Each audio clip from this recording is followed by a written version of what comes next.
മാന്യ സുഹൃത്തുക്കൾക്ക് ഇലഞ്ഞൂർ ബ്ലോഗിൻ്റെ പുതിയൊരു വീഡിയോയിലേക്ക് ഹാർദവമായ സ്വാഗതം.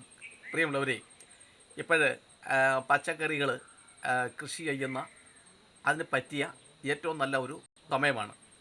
അപ്പം നമ്മുടെ ധാരാളം വിദ്യാർത്ഥി സുഹൃത്തുക്കൾ നമ്മുടെ ഈ വീഡിയോ കാണുകയും അപ്പം അവരുടെ സമയം അവർ ഫലപ്രദമായി വിനിയോഗിക്കുകയും ചെയ്തുകൊണ്ട് ഇരിക്കുന്നു എന്ന കാര്യം എല്ലാ ബഹുമാനപ്പെട്ട സുഹൃത്തുക്കളെയും ഞാൻ അറിയിക്കുകയാണ്. അതിൽ ആ സന്തോഷം നിങ്ങളുമായിട്ട് ഞാൻ പങ്കുവയ്ക്കുകയാണ്. ഞാൻ ഈ യൂട്യൂബ് ചാനൽ തുടങ്ങാനുണ്ടായ കാര്യം തന്നെ എൻ്റെ ആത്മാർത്ഥയുള്ള ചില വിദ്യാർത്ഥികളുടെ ആവശ്യപ്രകാരമാണ് എന്ന കാര്യം കൂടി ഞാൻ ഈ അവസരത്തിൽ ഓർപ്പിക്കുന്നു. അപ്പോൾ വളരെയധികം രക്ഷകർത്താക്കൾ എന്നോട് വന്ന് പരാതി പറയുമായിരുന്നു. ഈ കുട്ടികൾ അവർ വണ്ടിയൊക്കെ എടുത്ത് സ്കൂട്ടറും ഒക്കെ എടുത്തുകൊണ്ട് ദൂര സ്ഥലങ്ങളിലേക്ക് പോയി ക്രിക്കറ്റ് കളിക്കുകയാണ്. പഠിത്തമില്ലാത്ത അവധി ദിവസങ്ങളെല്ലാം തന്നെ രാവിലെ വീട്ടിൽ നിന്നിറങ്ങി വൈകിട്ടാണ് തിരിച്ചു വരുന്നത്. അപ്പോൾ അത് അവർക്ക് വളരെയധികം വിഷമം ഉണ്ടാകുന്നു. അത് കഴിഞ്ഞിട്ട് കുറേ കുട്ടികൾ ഫോൺ എടുത്ത് അതിങ്ങനെ കണ്ട് അഡിക്റ്റ് ആയിക്കൊണ്ടിരിക്കുക. അപ്പോൾ അങ്ങനെ നിരവധി രക്ഷകർത്താക്കൾ ഇത് പറഞ്ഞു. അപ്പം ആയതിൻ്റെ അടിസ്ഥാനത്തിൽ ആ പരിചയമുള്ള വിദ്യാർത്ഥികളെ പ്രധാനപ്പെട്ട കക്ഷികളാക്കി പ്രേരിപ്പിച്ചുകൊണ്ടാണ് ഞാൻ ഇങ്ങനെ ഒരു ചാനൽ തുടങ്ങി. എന്തായാലും അതിൽ നല്ലൊരു ശതമാനം കുട്ടികളും ഇപ്പോഴ് അവധി ദിവസങ്ങളിൽ കൊച്ചു കൃഷികൾ ചെയ്യുന്ന ഒരു കുട്ടി കർഷകരായി മാറി. അത് +2 വരെയുള്ള വിദ്യാർത്ഥികൾ അതിനകത്തുണ്ട്. അത് എനിക്ക് വളരെയധികം സന്തോഷവും സംതൃപ്തിയും ഉള്ളൂ എന്ന കാര്യം ഞാൻ വളരെ വിനയപൂർവ്വം ഓർമ്മിപ്പിക്കുന്നു. അതിൻ്റെ ഒരു ഏറ്റവും മികച്ച ഗുണമെന്ന് വെച്ചാൽ അവർക്ക് നല്ല വ്യായാമം ലഭിക്കുന്നുണ്ട്. ഈ ക്രിക്കറ്റ് കളിക്കുന്നതിനെക്കാട്ടിലൊക്കെ നല്ല വ്യായാമം ലഭിക്കുന്നുണ്ട്. വ്യായാമം എന്ന് പറയുമ്പോൾ നമ്മൾ യോഗയൊക്കെ ചെയ്യുന്ന ഗുണങ്ങളാണ് കൃഷിക്കാരന് ലഭിക്കുന്നത്. കാരണം അറിയാതെ പ്രാണായാമം നടക്കുന്നുണ്ട്. അതുപോലെ അറിയാതെ ഹസ്താസനം നടന്നു വരുന്നുണ്ട്. അങ്ങനെ നമ്മുടെ ശരീരത്തിലെ മിക്കവാറുള്ള എല്ലാ അവയവങ്ങൾക്കും ചലിക്കാനുള്ള അവസരങ്ങൾ ഈ കൃഷിയിലൂടെ ലഭിക്കുന്നുണ്ട്. ഒപ്പം ഈ ഏതെങ്കിലും ഒരു വിത്ത് നമ്മൾ നട്ട് അത് വളരുമ്പോൾ, അത് പുഷ്പിക്കുമ്പോൾ, അത് കായ്ഫലം ഉണ്ടാകുമ്പോൾ, ആ കായ്ഫലം നമുക്ക് ആവശ്യത്തിന് വേണ്ടി എടുക്കുമ്പോഴൊക്കെ കിട്ടുന്ന ഒരു സംതൃപ്തി, വീണ്ടും വീണ്ടും നന്മകൾ ചെയ്യാൻ, നന്മയെ പ്രോത്സാഹിപ്പിക്കാൻ ഒരു പ്രോത്സാഹനം അവരിൽ വന്നു ചേരുന്നു എന്നുള്ളത് സത്യമാണ്. രാവിലെയും വൈകിട്ടും അരമണിക്കൂർ വീതം അങ്ങനെ ചിലവഴിക്കുമ്പോൾ അവർക്ക് വ്യായാമമാകുന്നു, ഒപ്പം വിനോദമാകുന്നു, ഒപ്പം വിജ്ഞാനമാകുന്നു, ഒപ്പം ഒരു വരുമാനവുമാകുന്നു എന്നുള്ളതാണ് സത്യം. അപ്പോൾ അങ്ങനെയുള്ള ചില കുട്ടി കർഷകരുടെ ആവശ്യത്തെ മുൻനിർത്തി എന്നാൽ ജൈവ കൃഷി ചെയ്യുന്ന എല്ലാവർക്കും വേണ്ട ഒരു പ്രത്യേക കാര്യമാണ് ഇന്ന് ഞാൻ എൻ്റെ പ്രിയപ്പെട്ട സുഹൃത്തുക്കളുമായി ചർച്ച ചെയ്യുന്നത്. പ്രിയപ്പെട്ട സുഹൃത്തുക്കളെ, ഞാൻ അല്പം മുമ്പ് പറഞ്ഞതിലൂടെ തന്നെ നമ്മൾ ഇപ്പോഴും വ്യാപകമായി ചെയ്യുന്ന കൃഷികൾ, അതായത് ഇപ്പോഴും ഈ കുംഭം മീനം മേടം മാസങ്ങളിൽ നമുക്ക് ചെയ്യാൻ പറ്റുന്നത് പയർ, അതുപോലെ തന്നെ വെണ്ട, പിന്നെ ചീര, അപ്പോൾ ഇങ്ങനെയൊക്കെയുള്ള വിളകളാണ്. അപ്പോൾ ഇതിന് നമ്മൾ വീട്ടിലേക്കുള്ള ആവശ്യമാണ്. അതല്ലെങ്കിൽ അധികം വരുന്നത് നമ്മുടെ ഏറ്റവും അടുത്ത ആത്മാർത്ഥമുള്ള ബന്ധുക്കൾക്കും സുഹൃത്തുക്കൾക്കുമാണ് നമ്മൾ കൊടുക്കുന്നത്. അങ്ങനെ വരുമ്പോൾ നമ്മൾ രാസവസ്തുക്കളും രാസവളങ്ങളും പൊതുവേ ഇതിന് കുറയ്ക്കുക അല്ലെങ്കിൽ ഇല്ലാതെയാണ് ചെയ്യുന്നത്.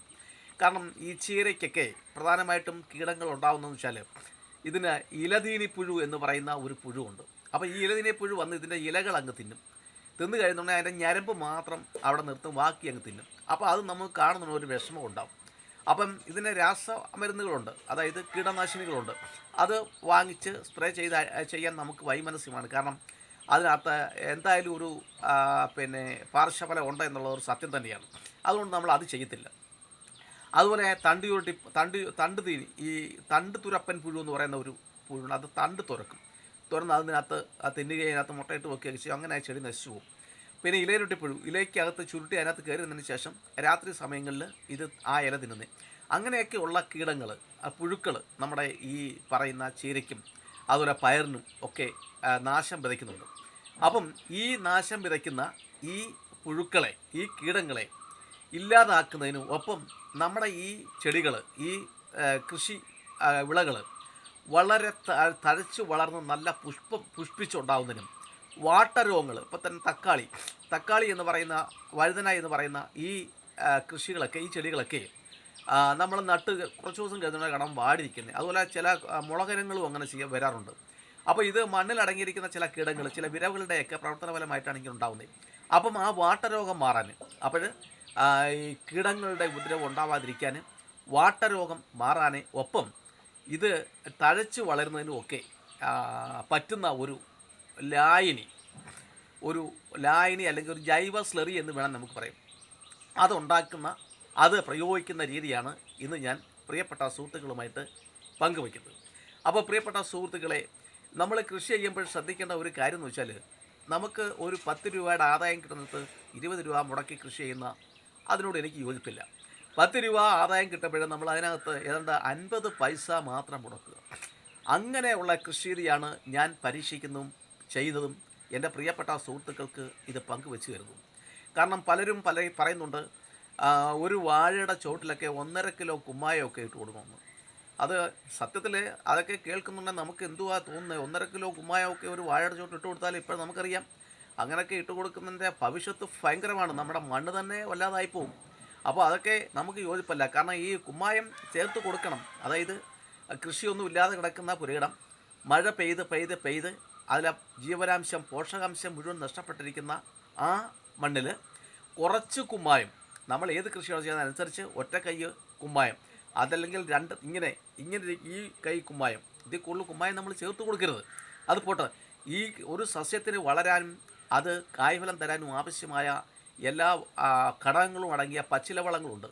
നമ്മുടെ പുരയിടത്തിൽ തഴച്ചു വളരുന്ന ഈ കളകൾ, ഈ പാഴുകളകളെല്ലാം പറിച്ച് ഇതിൻ്റെ ചുവട്ടിൽ കൂട്ടിക്കൊടുക്കുകയും മണ്ണ് നന്നായി, ഭൂമിയിലാണ് കൃഷി ചെയ്യുന്നതെങ്കിൽ നന്നായി മണ്ണ് കിളച്ച് അതിനകത്തെ കല്ലും വേരും ഒക്കെ നീക്കം ചെയ്തതിന് ശേഷം നടുകയൊക്കെ ചെയ്താൽ ഈ പറയുന്ന ജൈവവളങ്ങളും ഒക്കെ ഇട്ട് കൊടുക്കുകയാണെങ്കിൽ മണ്ണിൻ്റെ ഫലപുഷ്ടി ഓരോ ദിവസം കഴിയുന്തോറും വർദ്ധിച്ചു വരികയും ഇളക്കമുള്ള മണ്ണായി മാറുകയും അങ്ങനെ യാതൊരു കീടരോഗബാധകളുമില്ലാതെ നമുക്ക് നല്ല രീതിയിൽ കൃഷി ചെയ്ത് വിളവെടുക്കാനും സാധിക്കും.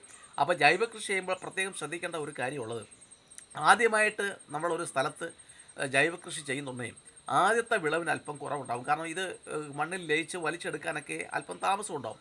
എന്നാൽ തൊട്ട് അടുത്ത തവണ മുതൽ നല്ല വരുമാനം കിട്ടുന്ന ഒരവസ്ഥയിലേക്ക് നമ്മൾ എത്തിപ്പോകും. പിന്നെ കഴിയുന്നതും രാസവളം ചേർക്കാതിരിക്കുന്നതാണ് നല്ലത്. പിന്നെ വാണിജ്യാടിസ്ഥാനത്തിലാണ് കൃഷി ചെയ്യുന്നതെങ്കിൽ രാസവളം ചേർത്തെങ്കിലേ പറ്റൂ. രാസവളം ചേർത്താൽ 1, 2, 3 വർഷം കഴിഞ്ഞാൽ ആ ഭൂമിയുടെ പോഷകഗുണങ്ങൾ മുഴുവൻ നഷ്ടപ്പെട്ടു പോകും. അങ്ങനെ വരുന്നുണ്ടെങ്കിൽ കുറേ കുമ്മായമൊക്കെ ചേർത്ത് വീണ്ടും ഈ വളങ്ങളൊക്കെ ഇട്ട് കൊടുത്തെങ്കിലേ ആ മണ്ണിൽ നിന്നും സസ്യങ്ങൾക്ക് വളങ്ങൾ വലിച്ചെടുക്കാൻ കഴിയുകയുള്ളൂ എന്നുള്ളത് ഒരു യാഥാർത്ഥ്യം തന്നെയാണ്. പക്ഷേ നമ്മളിവിടെ പ്രോത്സാഹിപ്പിക്കുന്ന നമ്മുടെ കുഞ്ഞു കർഷകർക്കും നമ്മുടെ സുഹൃത്തുക്കൾക്കും പറഞ്ഞു കൊടുക്കുന്നത് എല്ലാം തന്നെ ജൈവ കൃഷി രീതികളും നാടൻ വിത്തുകൾ ഉപയോഗിച്ചുള്ള കൃഷി രീതികളുമാണ്. നമുക്കറിയാം, തനി നാടൻ വിത്തുകൾ, ഇഞ്ചിയായാലും പയറായാലും പാവയ്ക്കയായാലും ഒക്കെ അതിനാണ് ഔഷധ ഗുണങ്ങൾ, അതാണ് ദീർഘനാൾ നമുക്ക് വിളവ് തരുന്നത്, അതാണ് സ്വാദിഷ്ടമുള്ളത്, അതാണ് നമ്മൾ അതിന് പ്രോത്സാഹിപ്പിക്കുന്നത്. ഇനി നമുക്ക് കാര്യത്തിലേക്ക് കിടക്കാം. പ്രിയ സുഹൃത്തുക്കളെ, വാട്ടരോഗം ഇല്ലാതാക്കുന്നതിന്, അതുപോലെ തന്നെ കീടരോഗബാധകൾ ഇല്ലാതാകുന്നതിന്, നമ്മുടെ സസ്യങ്ങൾ നല്ല രീതിയിൽ വളർന്ന് ദീർഘനാൾ ആദായം തരുന്നതിന് നമ്മൾ ഒരു വളം തയ്യാറാക്കുകയാണ്. ഈ 3-4 ഫോർമുല, 4 കാര്യങ്ങൾക്ക് ഒറ്റ വളം നമ്മൾ തയ്യാറാക്കുക. അതിന് നമ്മൾ എടുത്തിരിക്കുന്നത് നോക്കിയാട്ടെ, ഇത് നിങ്ങൾക്കെല്ലാം സുപരിചിതമാണ്, നമുക്കെല്ലാം സുപരിചിതമാണ്. വേപ്പിൻ പിണ്ണാക്ക്.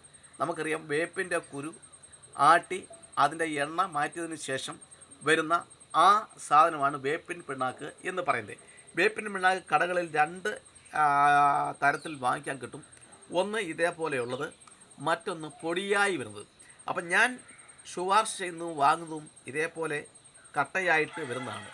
മറ്റേത് ഞാൻ ശുപാർശ ചെയ്യാത്തതിൻ്റെ കാര്യം, അത് എനിക്ക് തോന്നുന്നു വേപ്പിൻ കുരുവിൻ്റെ തൊലി ആണ് കൂടുതലും എന്നുള്ളതുകൊണ്ടാണ് അത് ഞാൻ പ്രിയപ്പെട്ട സുഹൃത്തുക്കൾക്ക് ശുപാർശ ചെയ്യുന്നത്. അപ്പം ഞാൻ എടുത്തിരിക്കുന്ന ഇത്രയും വേപ്പിൻ പിണ്ണാക്ക, നമുക്ക് എത്രമാത്രം കൃഷിയുണ്ടോ, എത്രമാത്രം 100 മൂട് പാവൽ, 100 മൂട് പയർ, 100 മൂട് വെള്ളരി അങ്ങനെയൊക്കെ ഉണ്ടെങ്കിൽ അതനുസരിച്ച് വലിയ പാത്രങ്ങളിൽ കൂടുതൽ അളവിൽ വേപ്പിൻ പിണ്ണാക്ക് എടുക്കുക. പിന്നെ നോക്കിയാട്ടെ, ഇത് നമ്മുടെ കിണറ്റിൽ നിന്നും കോരിയെടുത്ത പച്ചവെള്ളമാണ്. കിണറ്റിൽ നിന്നും കോരിയെടുത്ത ശുദ്ധമായ പച്ചവെള്ളമാണ് ഇത്. അപ്പം ഈ പച്ചവെള്ളം വേണം, വേപ്പിൻ പിണ്ണാക്ക് വേണം. പിന്നീട് ഇത് നോക്കിയാട്ടെ, ഇത് ഇന്നലത്തെ കഞ്ഞിവെള്ളമാണ്. കഞ്ഞിവെള്ളം എന്ന് പറയാൻ നമുക്കറിയാം, നമ്മൾ ചോറൊക്കെ വെച്ചതിന് ശേഷം സാധാരണഗതിയിൽ ആ ചോറിൽ നിന്നും നമ്മൾ ഊറ്റിയെടുക്കുന്ന ഈ വെള്ളം നമ്മൾ സാധാരണ കളയുകയാണ് ചെയ്യുന്നത്. എന്നാൽ കഞ്ഞിവെള്ളം കളയരുത്. കഞ്ഞിവെള്ളത്തിന് നിരവധി ഉപയോഗങ്ങളുണ്ട്. ആദ്യമായിട്ട് നമ്മൾ ചെയ്യുന്നത് വെച്ചാൽ, ഈ കഞ്ഞിവെള്ളം ഈ വെള്ളത്തിലോട്ട് നമ്മളങ്ങ് ഒഴിച്ചു. ഒഴിച്ചതിന് ശേഷം ഇത് നല്ല ഭംഗിയായിട്ട് ഒന്ന് ഇളക്കി യോജിപ്പിക്കുകയാണ്.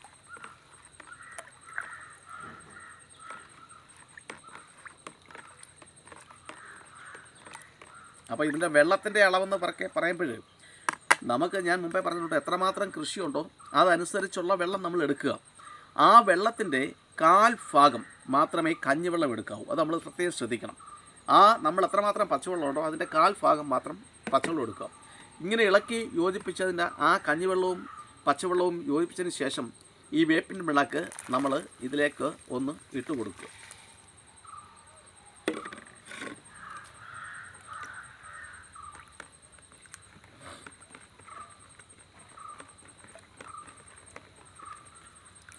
പ്രിയ സുഹൃത്തുക്കളെ, അപ്പം ഇത് പൂർണ്ണമാക്കുന്നതിന് മുമ്പായിട്ട് പറയാനുള്ള ഒരു കാര്യം എന്ന് വെച്ചാൽ, നമ്മളുടെ ഇത്തരത്തിലുള്ള കൃഷി രീതികൾ, കൃഷി അറിവുകൾ കുട്ടികൾക്ക് മുതൽ മുതിർന്നവർക്ക് വരെ ചെയ്യാൻ പറ്റുന്ന ഈ കൃഷി അറിവുകൾ നിങ്ങൾക്ക് ഇഷ്ടമെങ്കിൽ, അതുപോലെ തന്നെ ഇത് സമാന ചിന്താഗതി ഉള്ളവരിലേക്ക് എത്തിക്കാൻ താല്പര്യമെങ്കിൽ, പ്രിയ സുഹൃത്തുക്കളെ, ആദ്യമായിട്ടാണ് എൻ്റെ യൂട്യൂബ് ചാനൽ കാണുന്നതെങ്കിൽ സബ്സ്ക്രൈബ് ചെയ്യുക, ലൈക്ക് ചെയ്യുക, ഷെയർ ചെയ്യുക. അതുപോലെ തന്നെ നാളിതുവരെ പൂർണ്ണ പിന്തുണ, പ്രോത്സാഹനം ഒക്കെ നൽകിക്കൊണ്ടിരിക്കുന്ന എല്ലാ മാന്യമിത്രങ്ങൾക്കും ഞാൻ കൃത്യമായി നന്ദി പറയുകയാണ്. അപ്പം നമുക്കിനി വീട്ടിലേക്ക് പോകാം.